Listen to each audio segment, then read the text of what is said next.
Bonjour. Bonjour. Salut, Bonjour. je m'appelle Annie et aujourd'hui je lis Salut, les Le Petit Prince. Salut. Salut. Bonjour. Salut. Bonjour. Salut, je m'appelle Nihal. Bonjour, Danilo je m'appelle Dasha.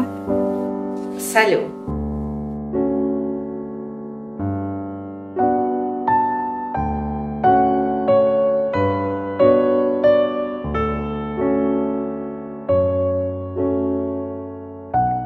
Bonjour, je m'appelle Anne Pinault, j'habite à Angers, dans l'ouest de la France, et je travaille dans une petite université de Vendée, où j'enseigne la littérature comparée, la littérature française et le russe. J'avais à peine 6 ans, je crois, quand j'ai découvert Le Petit Prince. On m'avait offert ce livre, qui me déroutait un peu, à la fois sans doute parce que c'était la première fois que je lisais un livre aussi difficile.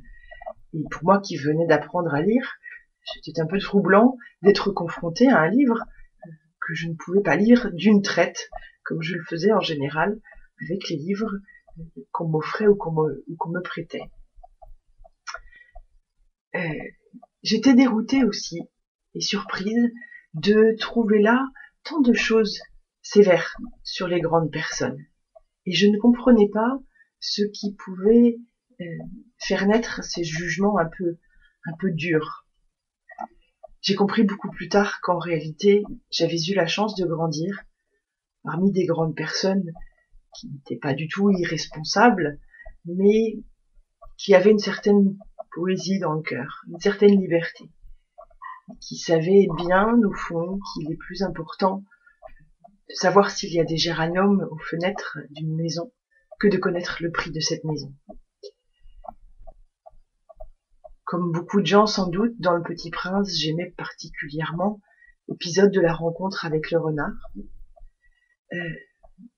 Les phrases qui m'arrêtaient étaient souvent celles qui étaient liées à la nature et aux éléments. J'aimais beaucoup cette phrase qui parle du bruit du vent dans les blés, de la couleur des blés. Un petit peu plus loin, le Petit Prince dit que l'eau peut être bonne aussi pour le cœur. Je crois que ça c'est avec l'Aviateur, mais qu'importe. Ces phrases autour finalement d'une espèce d'échange et d'équilibre avec la nature retenaient particulièrement mon attention. J'aimais aussi cette phrase du renard qui dit qu'il est important de s'habiller le cœur pour recevoir ses amis. Et sans doute est-ce quelque chose qu'on oublie trop souvent. Voilà, j'aimais ce livre, que je trouvais difficile, mais qui me plaisait malgré tout. Pourtant, j'ai le sentiment qu'avec le temps, ce n'est pas un livre auquel je suis revenue souvent. Ce n'est pas un livre que j'ai gardé toujours à portée de la main et que j'ai lu et relu, comme il arrive pour d'autres. Je dirais plutôt que c'est un livre qui a été une première porte ouverte sur les questions.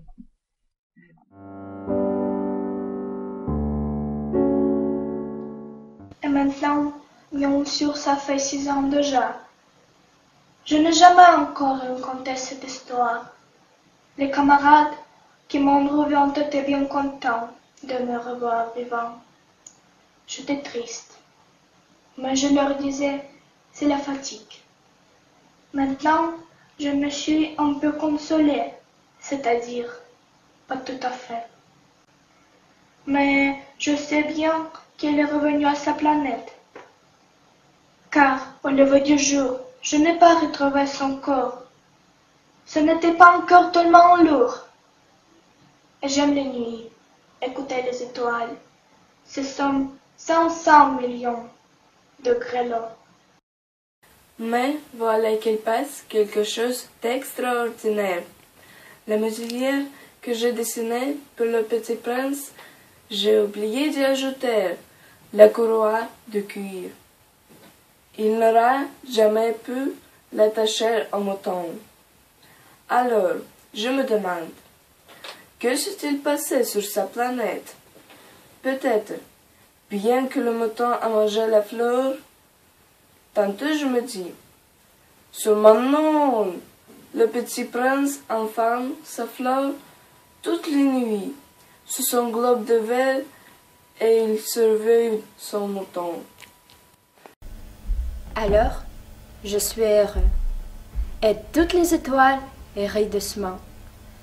Tantôt je me dis, on est distrait une fois ou l'autre et ça suffit. Il a oublié. Un soir, le globe de verre ou bien le mouton est sorti, sans bruit pendant la nuit. Alors, les grelots se changent, tous en larmes.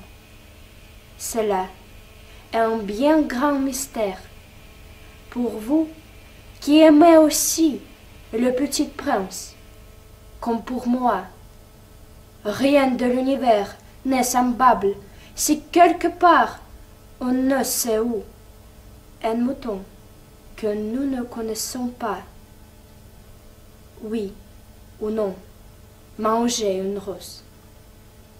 Regardez le ciel, demandez-vous, le mouton, oui ou non, a-t-il mangé la fleur?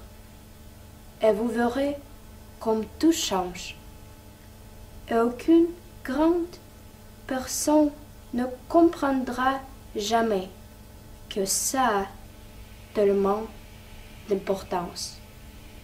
Et aucune grande personne ne comprendra jamais que ça a tellement d'importance. Ça, c'est pour moi le plus beau et le plus triste paysage du monde. C'est le même paysage que celui de la page précédente. Mais je l'ai dessiné une fois encore pour bien vous le montrer. C'est ici que le petit prince a apparu sur terre, puis disparu. Regardez attentivement ce paysage, afin d'être sûr de le reconnaître, si vous voyagez un jour en Afrique, dans le désert. S'il vous arrive de passer par là, je vous en supplie, ne vous pressez pas. Attendez un peu juste sous l'étoile. Si alors un enfant vient à vous, s'il rit, s'il a des cheveux d'or, s'il ne répond pas quand on l'interroge, vous devinerez bien qui il est. Alors soyez gentil. Ne me laissez pas tellement triste. Écrivez-moi vite qu'il est revenu.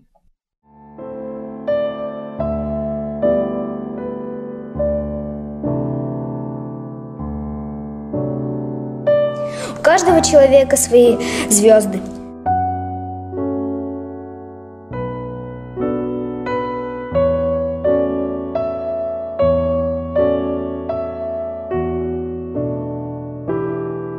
Глупо лгать, когда тебя так легко уличить.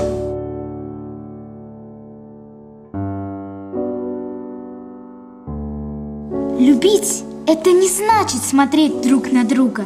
Любить – значит вместе смотреть в одном направлении.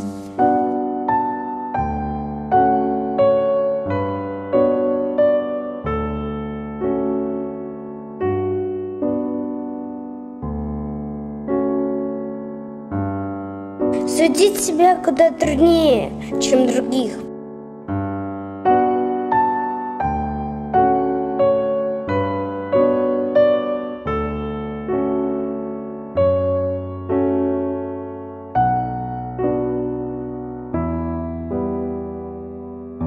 Если ты сумеешь правильно судить себя, значит ты мудр.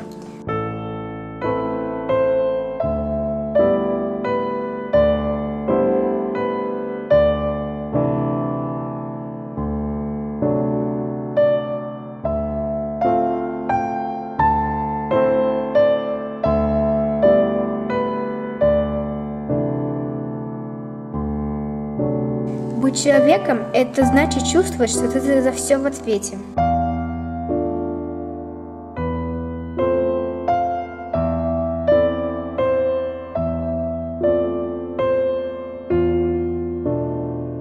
Слишком много в мире людей, которым никто не помог пробудиться.